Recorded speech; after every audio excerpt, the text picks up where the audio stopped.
Hello friends, नमस्कार, Ram Ram. Harry maths में आप सभी लोगों का बहुत बहुत स्वागत है। आज इस नए वीडियो में हम निर्देशांक ज्यामिति जो कोऑर्डिनेट ज्योमेट्री होती है उसके सारे बेसिक कंसेप्ट इस वन वीडियो में क्लियर करेंगे। तो चलिए देख लेते हैं हमारा। सबसे पहले निर्देशांक ज्यामिति में आपको मतलब पॉइंट्स जो रहता है उसे दर्शाते आना चाहिए कि किस तरीके से। जैसे अगर मैं एक कार्टेशियन प्लेन लेता हूँ,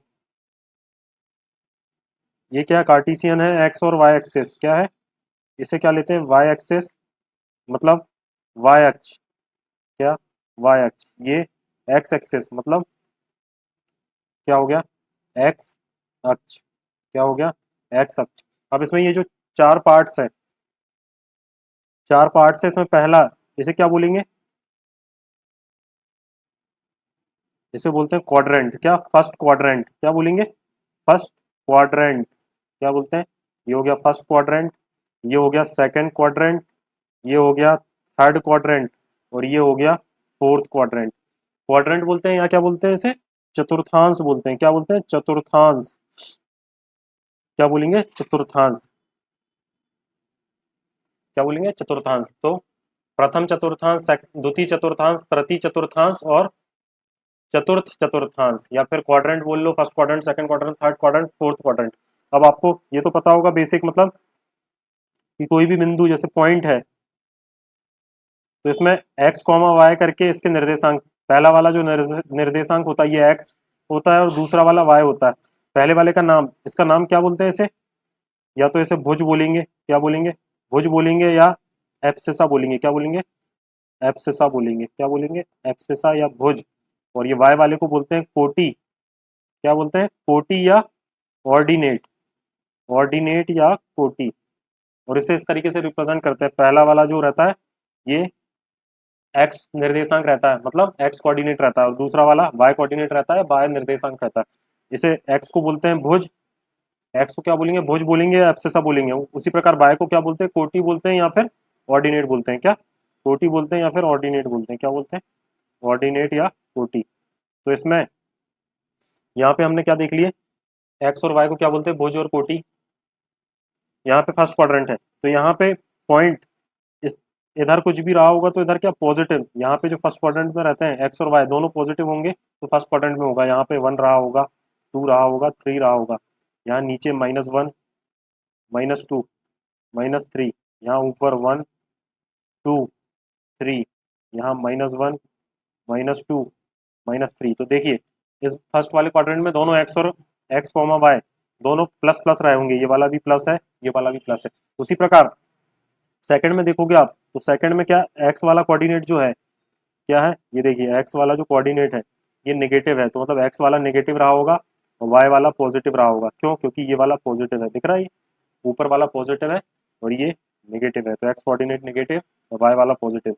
वहीं थर्ड क्वाड्रेंट में दोनों नेगेटिव रहे होंगे। देखिए आप, ये वाला भी, ये भी नेगेटिव है और ये भी नेगेटिव है। ये नेगेटिव एक्स एक्सेस है, नेगेटिव वाई एक्सेस है, और ये नेगेटिव एक्स एक्सेस है। ये पॉजिटिव एक्स एक्सेस है और ये पॉजिटिव वाई, तो यहाँ दोनों नेगेटिव रहेंगे। और यहाँ पर देखोगे आप तो यहाँ पे एक्स नेगेटिव, एक्स क्या है, एक्स क्या है, एक्स पॉजिटिव रहेगा। क्या रहेगा, यहाँ पे एक्स पॉजिटिव, ये देखिए एक्स पॉजिटिव है, वाई क्या है, वाई नेगेटिव है। एक्स पॉजिटिव है, वाई नेगेटिव। तो आपको पता चल गया फर्स्ट क्वाड्रेंट में दोनों एक्स कॉमा वाई दोनों पॉजिटिव रहेंगे, सेकंड क्वाड्रेंट में एक्स नेगेटिव रहेगा, वाई पॉजिटिव रहेगा, थर्ड क्वाड्रेंट में दोनों नेगेटिव रहेंगे, एक्स भी नेगेटिव, वाई भी नेगेटिव, और फोर्थ मतलब चतुर्थांश में क्या रहेगा, एक्स पॉजिटिव और वाई नेगेटिव। उसी प्रकार इस तरीके का बेसिक क्वेश्चन पूछ लेता है क्या, पी कोई बिंदु है 2, -3, और एक और बिंदु है क्यू कोई बिंदु है -3, -4, कौन से क्वाड्रेंट में आएगा, ये कौन से क्वाड्रेंट में आएगा और ये कौन से क्वाड्रेंट में आएगा, या कौन से चतुर्थांश में आएगा। पहला वाला देखोगे आप तो एक्स पॉजिटिव है, वाई नेगेटिव है, एक्स पॉजिटिव है और वाई नेगेटिव है, कौन से क्वाड्रेंट में आएगा, तो यहाँ से देखोगे एक्स पॉजिटिव है और वाई नेगेटिव है तो कौन से चतुर्थ, कौन से में आ रहा है, ये आ रहा है फोर्थ क्वाड्रेंट में या चतुर्थांश में, काय में, चतुर्थांश में आएगा ये। उसी प्रकार इसे देखेंगे तो दोनों नेगेटिव है, दोनों नेगेटिव कहाँ रहते हैं, दोनों नेगेटिव इस तरीके से अगर आप ग्राफ बनाओगे तो यहाँ पे ये वाला नेगेटिव होता है, ये वाला नेगेटिव, तो दोनों नेगेटिव कौन से में, ये फर्स्ट, ये सेकंड, ये थर्ड, ये फोर्थ, तो कौन सा है ये, थर्ड क्वाड्रेंट में, क्या थर्ड क्वाड्रेंट में दोनों नेगेटिव होंगे। तो इस तरीके का क्वेश्चन बहुत ही बेसिक कभी कभी पूछ लिया जाता है कि कौन से क्वाड्रेंट में होगा ये पॉइंट पी और क्यू, कौन से क्वाड्रेंट में होंगे ये कौन से क्वाड्रेंट में है, चतुर्थांश में है, मतलब फोर्थ क्वाड्रेंट में, और ये थर्ड क्वाड्रेंट में मतलब तृतीय चतुर्थांश में। तो इस तरीके का बेसिक क्वेश्चन, क्या बेसिक क्वेश्चन। और भोज और कोटि तो हमने देख लिया है, एक्स को क्या बोलते हैं, एब्सेसा भोज, और वाई को ऑर्डिनेट या कोटि बोलते हैं। अब यहाँ से अगर इसी में परपेंडिकुलर डिस्टेंस पूछ लेता है, क्या पूछ लेता है अगर आपको इस तरीके से ये एक्स एक्सेस, ये वाई एक्सेस, ये गिवन दिया हुआ है, तो आपसे यहाँ पर कोई बिंदु दिया है पी 3,4, 3,4 है, मतलब इसका एक्स एक्स जो है वो यहाँ पर कहीं पर ये 3 रहा होगा और यहाँ पर 4 रहा होगा। किस तरीके से देख लेते हैं हम, ये जो है ये वाला 4 रहा होगा, ये वाला 3 रहा होगा। तो पी पॉइंट का अगर जो पी बिंदु है इसकी अगर मैं एक्स एक्सेस से, क्या पी बिंदु की अगर एक्स एक्सेस से दूरी देखूं, क्या एक्स एक्सेस से दूरी या डिस्टेंस, एक्स एक्सेस से डिस्टेंस देखूं तो कितनी आएगी, पी बिंदु की एक्स एक्सेस से दूरी कौन सी वाली दूरी होगी, आप देखिए गौर से देखिएगा। पी बिंदु की एक्स एक्सेस से दूरी ये है एक्स एक्सेस, ये वाला क्या होता है 0,0। पी बिंदु की एक्स एक्सेस, ये एक्स एक्सेस है, तो यहाँ से पी बिंदु की दूरी ये वाली दूरी आएगी, ये वाली दूरी ले लो आप, या ये वाली दूरी कितनी हो जाएगी, ये दूरी, ये कितनी दूरी है ये देख लीजिए, कितनी 4 दूरी है। वहीं पे अगर पी बिंदु की मैं वाई एक्सेस से दूरी, तो ये वाई एक्सेस है, वाई एक्सेस से दूरी देखें तो वाई एक्सेस से ये वाली दूरी होगी, कितनी है वाई एक्सेस से दूरी, वाई एक्सेस से कितनी दूरी है 3 दूरी है। तो अगर पी बिंदु की एक्स एक्सेस से दूरी निकालें तो कितनी, एक्स एक्सेस से कितनी दूरी है 4 दूरी पर है। और वहीं पे पी की अगर वाई एक्सेस से दूरी निकालें, क्या वाई एक्सेस से डिस्टेंस निकालें तो ये कितनी आ जाएगी 3 दूरी आ जाएगी, कितनी आ जाएगी 3 दूरी आ जाएगी। मतलब अगर कोई भी बिंदु है उसकी अगर एक्स एक्सेस से दूरी निकालना है, क्या एक्स एक्सेस से दूरी निकालना, तो क्या आएगा वाई निर्देशांक, क्या होगा वाई निर्देशांक उसका, वाई निर्देशांक उसकी दूरी हो जाएगी। और अगर कोई पॉइंट है उसकी वाई एक्सेस से दूरी निकालना है, क्या वाई एक्सेस से दूरी निकालना, तो एक्स निर्देशांक उसकी दूरी हो जाएगी, क्या एक्स निर्देशांक उसकी दूरी हो जाएगी। तो ये क्या परपेंडिकुलर दूरी रहेगी या लंबवत दूरी रहेगी, ये देखिए आप, परपेंडिकुलर दूरी रहेगी या लंबवत। तो इस तरीके का बहुत ही बेसिक क्वेश्चन पूछ लिया जाता है, कोई भी पॉइंट दे देता है। जैसे अगर मैंने वहां पे 3,4 लिया था या -2,3 ले लिया, तो इसका पूछा -2,3 का एक्स एक्सेस से कितनी दूरी पर है, तो एक्स एक्सेस से दूरी निकालोगे आप, तो ये पॉइंट अगर बनाओगे तो एक्स एक्सेस से कितनी, मैं डायरेक्ट निकाल सकता हूँ एक्स एक्सेस से कितनी दूरी पर है, वाई निर्देशांक इसकी दूरी हो जाएगी 3 हो जाएगी। अगर मैं इसे डायग्राम में बनाऊंगा तो किस तरीके से बनाऊंगा, यहाँ कहीं -1 और -2, 1 2, यहाँ पे कहीं पे 3 रहा होगा, -2,3 यहाँ पे आएगा -2,3। तो कितनी दूरी पर है, ये कोई बिंदु है पी, कितनी दूरी पर है ये, एक्स एक्सेस से बोल रहा है, तो एक्स एक्सेस से कौन सी दूरी आएगी, एक्स एक्सेस से ये है एक्स एक्सेस, ये एक्स एक्सेस है, एक्स एक्सेस से ये वाली दूरी आएगी। ये ऊपर में कौन सी दूरी है 1 2 3, कितनी 3 दूरी पर है, तो 3 दूरी पर डायरेक्ट निकाल लिया मैंने। अगर क्या एक्स एक्सेस से दूरी पूछे तो वाई निर्देशांक, और वाई एक्सेस से दूरी पूछे, अगर इसी की वाई एक्सेस से दूरी पूछता तो -2 नहीं आता, +2 आता, क्या वाई एक्सेस से दूरी पूछता, वाई एक्सेस से दूरी पूछता तो क्या आएगा +2 आएगा। क्या दूरी हमेशा पॉजिटिव में होती है, तो वाई एक्सेस से दूरी कितनी होगी, वाई एक्सेस से दूरी +2, ये है वाई एक्सेस। तो इस तरीके के बेसिक क्वेश्चन पूछ लिए जाते हैं, तो ये बेसिक आपको पता रहना चाहिए। उसी में एक इस तरीके का भी क्वेश्चन पूछ लिया जाता है, क्या एक और मैं, उसके बाद सीधे हम फॉर्मूले में चलेंगे। ये आपका यहाँ पर 2-3 रेखा बना देता हूँ, ये वाई एक्सेस है और ये एक्स एक्सेस है। यहाँ पर मैं 2-3 लाइन बना देता हूँ, एक लाइन ये हो गई, क्या हो गई y = 2, ये कैसी रेखा है y = 2। दूसरी एक और रेखा देख लेंगे, एक y = 2 हो गया, दूसरी हो गई, ये हो गई एक x = -4। कैसी रेखा है, y = 2 को देखूं, ये देखिए y = 2 कैसी है, ये x के पैरेलल है, ये क्या है x एक्सेस से कैसी? समांतर रेखा है। कैसी? समांतर है या पैरेलल है? कैसी? समांतर है या पैरेलल है। वहीं पे अगर x इक्वल टू -4 देखूं तो ये कैसी? ये इस तरीके की रेखा बनी है, तो ये किसके पैरेलल है? ये y एक्सिस के पैरेलल है। तो ये जो रेखा है ये y एक्सिस से कैसी है? समांतर है। समांतर है या पैरेलल है? कैसी है? समांतर है या पैरेलल है। तो ये आपको बेसिक पता रहना चाहिए कि अगर y इक्वल टू 2 दे दिया तो क्या होगा, ये x एक्सिस से समांतर रेखा है या y एक्सिस के परपेंडिकुलर है। ये जो रेखा होगी ये y एक्सिस की कैसी?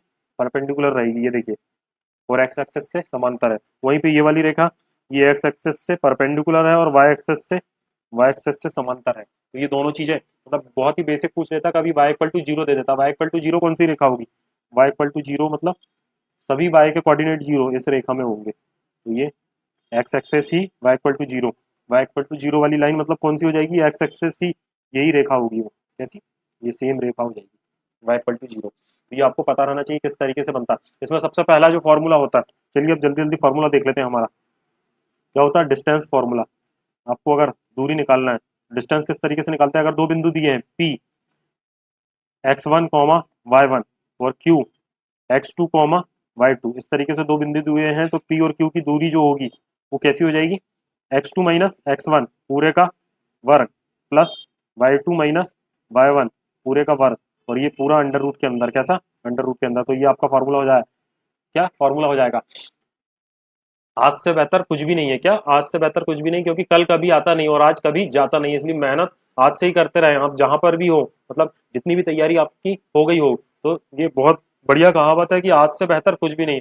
आज मतलब अगर आप चालू करोगे तो आज से बेहतर कुछ भी नहीं है, क्योंकि कल कभी आता नहीं और आज कभी जाता नहीं। इसलिए जहां पर भी हैं आप निरंतर तैयारी करते रहिए, निरंतर प्रैक्टिस करते रहिए। जो भी है मतलब सफलता आज नहीं तो कल आपके कदम जरूर आएगी। ये क्या है? x2 माइनस x1 पूरे का वर्ग। तो ये डिस्टेंस फॉर्मूला हो गया। अगर पी क्यू दो बिंदु दिए हैं P और Q, इनके बीच की दूरी निकालना, तो क्या हो गया? x2 माइनस x1 का square plus y2 minus y1 का स्क्वायर अंडर रूट के अंदर। वहीं पे अगर क्या मूल बिंदु से अगर दूरी पूछ ले तो मूल बिंदु में क्या दूरी हो जाएगी? देख लेते हैं। मूल बिंदु अगर एक पॉइंट है P, क्या x y, और मूल बिंदु से दूरी, मूल बिंदु मतलब ओरिजिन से दूरी, ओरिजिन के जो कोऑर्डिनेट होते हैं 0,0 होते हैं, तो पीओ की जो दूरी हो जाएगी वो डायरेक्ट वही वाला फॉर्मूला लगेगा हमारा। तो कैसा हो जाता है वो? x माइनस 0 का स्क्वायर प्लस y माइनस 0 का स्क्वायर, मतलब ये डायरेक्ट हो जाएगा। इसे आप डायरेक्ट भी ध्यान रख सकते हैं कि अगर मूल बिंदु से दूरी पूछे तो direct x square plus y square under root के अंदर। तो ये डायरेक्ट इस दूरी का फॉर्मूला हो जाएगा अगर मूल बिंदु से दूरी पूछे। क्या? डायरेक्ट अंडर रूट के अंदर x square plus y square. एक ये दूरी का फॉर्मूला हो गया। दूसरा क्या है? दूसरा है हमारा सेक्शन फार्मूला। क्या है? Section formula. तो सेक्शन फार्मूला भी देख लेते हैं। सेक्शन फार्मूला किस तरीके से निकाल सकते हैं? तो क्या है सेक्शन फार्मूला? सेक्शन जो सेक्शन फार्मूला होता है, क्या किस तरीके से निकाल सकते हैं? अगर दो ए बी कोई दो पॉइंट है, इनके बीच में अगर पी कोई बिंदु है एक्स कोमा वाई, ये ए बी को किस रेशो में? m/n रेशो में विभाजन करता है। क्या करता है? डिवाइड करता है या विभाज करता है। ये काय के अंदर आएगा? इंटरनल इंटरनल डिवीजन के अंदर, आंतरिक विभाजन के अंदर आएगा। इंटरनल डिवीजन के अंदर ये पी पॉइंट क्या है? ए बी के अंदर, मतलब ए और बी के बीच में है कहीं पे भी। तो m/n के रेशो में अगर इसे विभाजन करता है, अगर मैं ए के कोऑर्डिनेट ले लूँ x1 y1 और बी के कोऑर्डिनेट ले लूँ x2 y2, तो हमें अगर पी के कोऑर्डिनेट निकालना है x और y, तो किस तरीके से निकल जाएंगे? तो यहाँ देख लेते हैं हम। पी का कोऑर्डिनेट निकालना है x वाला, तो इस तरीके से निकलेगा। ये कुछ नहीं करना, इसे इस साइड गुणा करना है, इसे इस साइड करना। तो m(x2) क्या होगा? m(x2) plus n x1 upon m plus n। x coordinate निकल गया। उसी प्रकार अगर y कोऑर्डिनेट निकालेंगे हम, तो y कोऑर्डिनेट किस तरीके से निकलेगा? m/2, इधर m/2 plus n y1 upon m plus n। तो ये इंटरनल डिवीजन का केस आ गया। क्या? आंतरिक विभाजन में किस तरीके से निकालना? अगर कोई दो पॉइंट है ए और बी, और पी इसे मतलब m/n रेशो में विभाज करता है, और पी के कोऑर्डिनेट निकालना है x, y, तो किस तरीके से निकाल सकते हैं? या रेशो निकालना है। ए बी और पी तीनों बिंदु दिए हुए, पी ए और बी को किस किस रेशो में विभाजित करता है, तो वहां पे हमें क्या रेशो भी निकल जाएगा, m/n का रेशो भी निकल जाएगा, या फिर पी का कोऑर्डिनेट भी निकल जाएगा, या कोई भी इसमें से, मतलब या तो आपको रेशो भी दे देगा और ए और बी के कोऑर्डिनेट भी दे देगा, और पी के कोऑर्डिनेट पूछेगा, या ए और पी के कोऑर्डिनेट दे देगा, बी के कोऑर्डिनेट पूछ लेगा। तो इस तरीके से आप ध्यान रखना है कि सेक्शन फॉर्मूला कहाँ कहाँ लगा सकते हैं। इसमें एक एक्सटर्नल डिवीजन होता है, तो एक्सटर्नल डिवीजन भी देख लेते हैं किस तरीके से होता है। अगर इसी में एक्सटर्नल डिवीजन है तो कुछ नहीं, साइन चेंज करना। क्या करना, अगर एक्सटर्नल डिवीजन है तो इसमें इंटरनल में जो पी था वो ए और बी के बीच में था, यहाँ पर क्या होगा, यहाँ पे कहीं बी पॉइंट होगा और ये ए होगा, और ये है पी पॉइंट। पी पॉइंट कहाँ एक्सटर्नल डिवीजन में कहाँ चला गया, बाहर चला गया। ए के कोऑर्डिनेट x1 y1, बी के कोऑर्डिनेट x2 y2, ये इसे m/n रेशो में अगर विभाजित करता है कौन, पी कोऑर्डिनेट, तो पी x y के कोऑर्डिनेट अगर हमें निकालना है तो यहाँ पे इसे भी डायरेक्ट याद रखिए आप। पी का x कोऑर्डिनेट किस तरीके से निकालेंगे, यहाँ पे निकालेंगे, यहाँ पे भी उसी प्रकार, इसका गुणा इस साइड और इसका गुणा इस साइड, मतलब इसका इधर और इसका इधर। तो यहाँ पे क्या आ जाएगा, m का गुणा इधर साइड होगा तो m x2 minus n x1 upon m minus n, वहाँ प्लस था यहाँ माइनस आ जाएगा, और p y वाला कोऑर्डिनेट निकालेंगे तो m y2 minus n y1 upon m minus n। तो यहाँ पर क्या है, ये एक्सटर्नल डिवीजन है, क्या बाहरी विभाजन है। बाहरी विभाजन में कैसा, दोनों के बीच में कैसा माइनस साइन आ रहा है, क्या आ रहा, माइनस साइन आ रहा। और आंतरिक विभाजन में, यहाँ देख लेते हैं, आंतरिक विभाजन में कैसा प्लस साइन आ रहा है, ये देखिए, आंतरिक विभाजन में दोनों में प्लस साइन आएगा। और बाहरी विभाजन में, आंतरिक विभाजन में जो पी पॉइंट जो रहता है वो कहाँ रहता है, इन दोनों के बीच में रहता है, ये देखिए। और बाहरी विभाजन में इसमें ये पॉइंट जो है वो बाहर रहेगा। तो कुछ नहीं, दोनों के बीच में साइन का अंतर है। अगर एक्सटर्नल डिवीजन है तो दोनों के बीच में माइनस का साइन आएगा, और इंटरनल डिवीजन है तो दोनों के बीच में प्लस का साइन आएगा। तो ये दोनों केस खत्म हो गए। किस तरीके से आप यहाँ पे ये दोनों चीजें निकाल सकते हैं। अब देख लेते हैं हमारा, अगर मिड पॉइंट का केस बोल दे, इसी में एक और केस बोल देता, वो मिड पॉइंट है। किस तरीके से, ए और बी के कोऑर्डिनेट है, पी यहाँ पर मिड पॉइंट है, x comma y mid point है, मतलब इसे 1:1 के रेशो में विभाज करता होगा। क्या 1:1 के रेशो में विभाज करता होगा। ए के कोऑर्डिनेट है x1 y1, और बी के कोऑर्डिनेट है x2 y2। अगर पी का x कोऑर्डिनेट निकालना हमें, तो डायरेक्ट इसमें कुछ नहीं करना, क्या करना, x2 प्लस x1 बटे 2। y कोऑर्डिनेट निकालना तो यहाँ पे करना y2 प्लस y1 बटे 2। तो ये दोनों मिड पॉइंट, क्या हो गया, ये मिड पॉइंट वाले। अगर पी मिड पॉइंट है तो डायरेक्ट कोऑर्डिनेट किस तरीके से निकाल सकते हैं, मिड पॉइंट है, मध्य बिंदु है, क्या मध्य बिंदु है, तो किस तरीके से डायरेक्ट पी के कोऑर्डिनेट निकाल सकते हैं। दोनों एक्स वाले कोऑर्डिनेट x2 प्लस x1 बटे 2, और y का देख लेते हैं हमारा,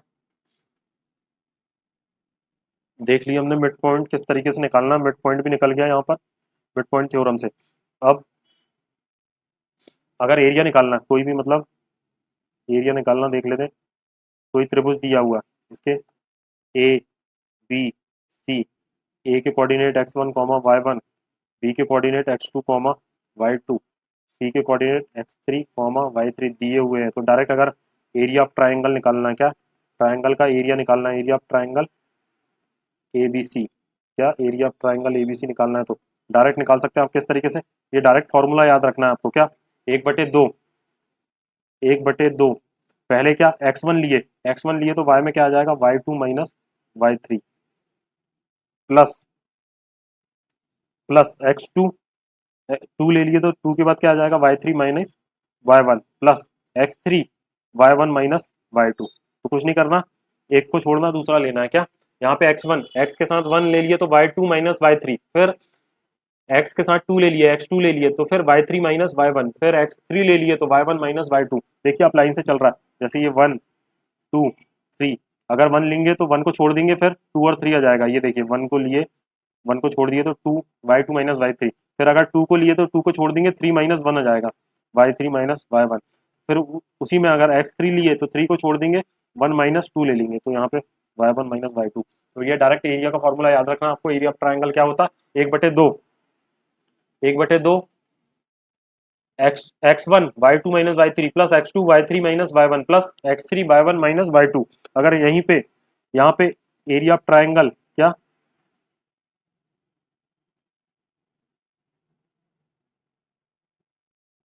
एरिया ऑफ ट्राइंगल एबीसी, क्या एरिया ऑफ ट्राइंगल एबीसी बराबर अगर जीरो हो जाता है तो ये क्या हो जाएंगे, एबीसी जो है वो कैसे संरेख या कोलिनियर प्रूव हो जाएंगे। एबीसी अगर एक ही रेखा में है कैसे हैं, संरेख हैं या कोलिनियर हैं, तो इनका एरिया जो है वो जीरो के बराबर आना चाहिए। तो इस तरीके से निकाल सकते हैं आप एरिया, या तो एरिया से निकाल सकते हैं। और दूसरा कंडीशन, अगर दूसरी कंडीशन, पहले तो मैं इस त्रिभुज का आपको केंद्रक बता देता हूँ। अगर त्रिभुज के तीनों पॉइंट ए के coordinate x1 comma y1, B के कोऑर्डिनेट x2 कॉमा y2 और सी के कोऑर्डिनेट x3 कॉमा y3 दिए हैं, ओ इसका क्या है, सेंट्रॉइड है। क्या है, सेंट्रॉइड है या केंद्रक है। ओ सेंट्रॉइड है या केंद्रक है। तो ओ के कोऑर्डिनेट निकालना तो डायरेक्ट निकाल सकते हैं क्या, x1 plus x2 plus x3 बटे 3, और y का coordinate y1 plus y2 plus y3 बटे 3। तो ये है x और y के कोऑर्डिनेट, मतलब o के कोऑर्डिनेट, o का x निर्देशांक और o का y निर्देशांक। तो ये क्या हो गया, o क्या हो गया, केंद्रक हो गया या सेंट्रॉइड हो गया, o क्या हो गया, केंद्रक हो गया या सेंट्रॉइड। तो ये डायरेक्ट निकालने का फॉर्मूला किस तरीके से निकालना है आपको, तो ए बी सी तीनों के कोऑर्डिनेट पता रहना चाहिए। तो तीनों के कोऑर्डिनेट जोड़ देंगे, x1 plus x2 plus x3 बटे 3 और y1 plus y2 plus y3 बटे 3। इस तरीके से केंद्र निकाल सकते हैं। वहीं पे अगर 3 पॉइंट दिए हैं आपको, ए x1 कॉमा y1, 2 पॉइंट दिए, 3 नहीं 2 पॉइंट, 2 पॉइंट की हम प्रवणता निकालना देख लेते हैं किस तरीके से निकालते हैं। ए बिंदु और दूसरा बी बिंदु x2 कॉमा y2, दो बिंदु दिए हैं। अगर इनकी ए और बी की प्रवणता निकालना, क्या प्रवणता या स्लोप निकालना, स्लोप निकालना है ए और बी का, तो किस तरीके से निकाल सकते हैं, स्लोप या प्रवणता, क्या बोलेंगे इसे, प्रवणता या स्लोप ए बी का किस तरीके से निकालेंगे। तो यहाँ पे y2 माइनस y1, क्या y2 minus y1 upon x2 minus x1, तो ये इसकी स्लोप हो गया, क्या हो गया, स्लोप हो गया। y2 minus y1 upon x2 minus x1, ये इसकी स्लोप या प्रवणता हो गई। तो ये आपको ध्यान रखना है, डायरेक्ट स्लोप निकालना तो किस तरीके से, दो बिंदु के बीच में किस तरीके से स्लोप निकाल सकते हैं। ये हमारा बहुत ज्यादा यूज होगा काय में, कोलिनियर में। अगर A B C, A x1 comma y1, B x2 comma y2 और सी x3 कॉमा y3, अगर तीन पॉइंट्स कैसे हैं, ये तीनों पॉइंट्स बिंदु कोलिनियर या संरेख हैं, कोलिनियर है या संरेख है, तो इसे किस तरीके से प्रूव कर सकते हैं हम, ए बी का स्लोप, ए बी का जो स्लोप होगा वो बराबर होगा स्लोप ऑफ बी सी का। क्यों, क्योंकि संरेख एक ही रेखा में, तो दोनों का स्लोप बराबर होगा। तो हम ए बी का स्लोप निकाल सकते हैं। ए बी का स्लोप कैसे निकालेंगे, y2 माइनस y1, अभी हमने दो बिंदु का स्लोप निकालना सीखे थे, इन दोनों का स्लोप कैसे आएगा, y2 minus y1 upon x2 minus x1। वहीं पे अगर इन दोनों का स्लोप निकालेंगे bc का, bc का क्या आ जाएगा, y3 minus y2 upon x3 minus x2। तो इन दोनों का स्लोप हो गया, दोनों का स्लोप बराबर आएगा। तो यहाँ से आप कोलिनियर, ये दोनों पॉइंट मतलब ये तीनों पॉइंट्स कैसे हैं, कोलिनियर, एक ही रेखा में, तो इस तरीके से निकाल सकते हैं आप तीन बिंदु। दूसरी मेथड हमने क्या देखे थे, वहां से देखे थे आपने एरिया बराबर जीरो, एरिया बराबर जीरो से क्या कोलिनियर प्रूव कर सकते हैं। वहीं पे अगर कोई रेखा दी है, तो मैंने रेखा की प्रवणता आपको पहले भी बताया, A X plus B Y plus C equal to zero, कोई रेखा दी हुई है, इसकी अगर स्लोप निकालने को बोले आपसे, क्या इसका स्लोप या प्रवणता किसके बराबर होगी, इसकी स्लोप या प्रवणता बोले तो एम बराबर हो जाएगा माइनस एक्स का कॉफिशियंट, मतलब एक्स का गुणांक, एक्स का गुणांक अपॉन वाई का गुणांक या वाई का कोफिशियंट, क्या वाई का कोफिशियंट। तो इस तरीके से डायरेक्ट निकाल सकते हैं आप। तो यहाँ पे स्लोप बराबर हो जाएगा माइनस एक्स का गुणांक क्या है, एक्स का गुणांक है ए माइनस ए, और वाई का गुणांक क्या है, वाई का गुणांक है बी माइनस ए बटे बी। तो ये क्या आ गया, इसका स्लोप आ गया या प्रवणता आ गई, क्या आ गई, स्लोप एम बराबर स्लोप आ गई या प्रवणता आ गई। वहीं पे इसकी दो कंडीशन होती, पहली वाली बहुत ज्यादा इंपॉर्टेंट है, दो रेखाएं कैसी, ये एल, दो रेखाएं अगर कैसी है, पैरेलल है, पैरेलल हैं या समांतर हैं, कैसी, दो रेखाएं पैरेलल हैं या समांतर है, तो इनका स्लोप, अगर इसका स्लोप m1 है और इसका m2 है, तो क्या होगा, m1 बराबर हो जाएगा m2, ये कंडीशन होती है, m1 बराबर हो जाएगा m2। वहीं पे दूसरी दो रेखाएं, ये l है और ये m, दो रेखाएं अगर परपेंडिकुलर है तो इसका स्लोप m1 और m2 कैसा होता है, m1 m2 का गुणनफल -1 के बराबर होता है। क्या होता है, m1 m2 का गुणनफल -1 के बराबर होता है जब दो रेखाएं कैसी, परपेंडिकुलर है। कैसी है, परपेंडिकुलर है या लंबवत है, कैसी, परपेंडिकुलर है या लंबवत है, तो उनका दोनों का गुणनफल, दोनों की प्रवणता का गुणनफल -1 के बराबर होता है। और अगर दोनों समांतर हैं तो दोनों की प्रवणता या स्लोप कैसा होगा, बराबर होगा। ये क्या है, स्लोप है, ये क्या है, स्लोप का गुणनफल है। तो दोनों का स्लोप का गुणनफल या प्रोडक्ट -1 के बराबर होगा और यहाँ पे स्लोप बराबर होगा। क्या, स्लोप बराबर होगा तो रेखाएं समांतर है और लंबवत है तो स्लोप का गुणनफल -1 के बराबर होगा। तो ये सारी चीजें आपको पता रहनी चाहिए। ये सारी चीजें हो गई। हमने एरिया निकालना भी देख लिया कि किस तरीके से डायरेक्ट त्रिभुज का एरिया निकाल सकते हैं आप, तीनों कोऑर्डिनेट दिए हैं। संरेख भी देख लिए। एक और चीज देख लेते हैं हम आखिरी। अगर आपसे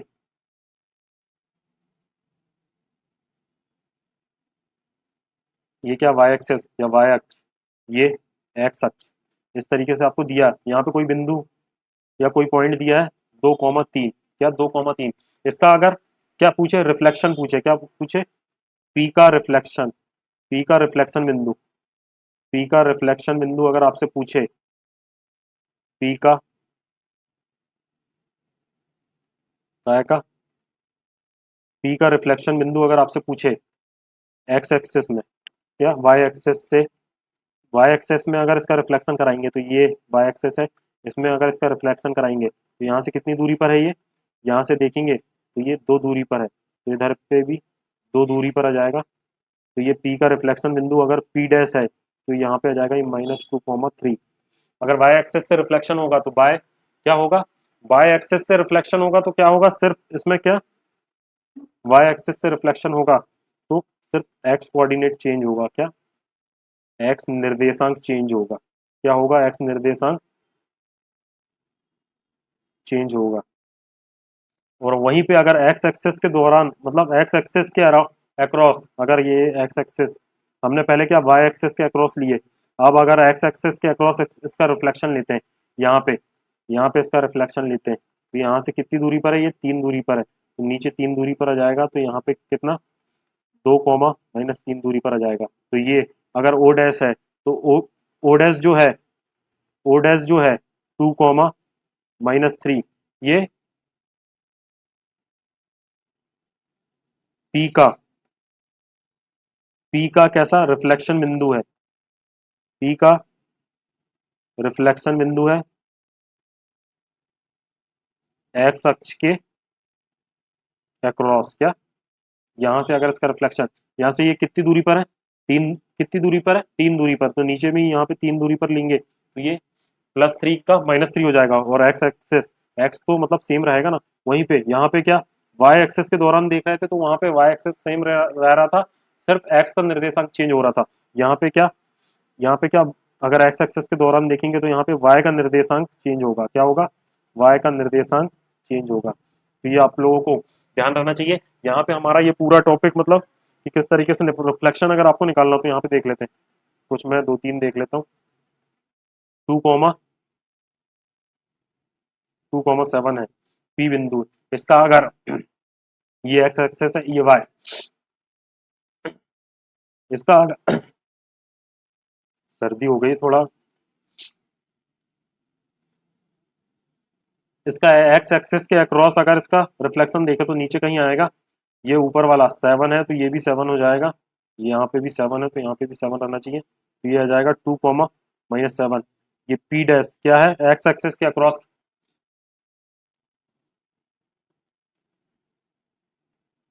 एक्स के अक्रॉस रिफ्लेक्शन है पी डैश। वहीं पे अगर वाई के अक्रॉस देखें, इसका वाई के अक्रॉस अगर रिफ्लेक्शन देखूं तो ओ डैश अगर इसका वाई के अक्रॉस रिफ्लेक्शन है तो क्या आ जाएगा, यहाँ पे भी 2 है तो यहाँ पे भी 2 रहेगा, तो ये आ जाएगा -2,7। क्या, 2, -2,7, तो ये ओ डैश जो है ये कैसा है, ये वाई एक्सिस के अक्रॉस पी का रिफ्लेक्शन है। और ये पी डैश जो है ये एक्स एक्सिस के अक्रॉस पी का रिफ्लेक्शन है। तो ये आपको पता रहना चाहिए किसके अक्रॉस किसका रिफ्लेक्शन है। तो ये सारी चीज़ें हमारा इस वीडियो में कंप्लीट हो गया। अगर आपके कोई भी दोस्त भाई बहन कोई भी अगर वर्ग 2 की तैयारी कर रहा है तो उन तक ये वीडियो पहुंचाने की कोशिश करें। अगर हमारा वीडियो पसंद आया तो लाइक करें, शेयर करें, सब्सक्राइब करें। Thank you very much.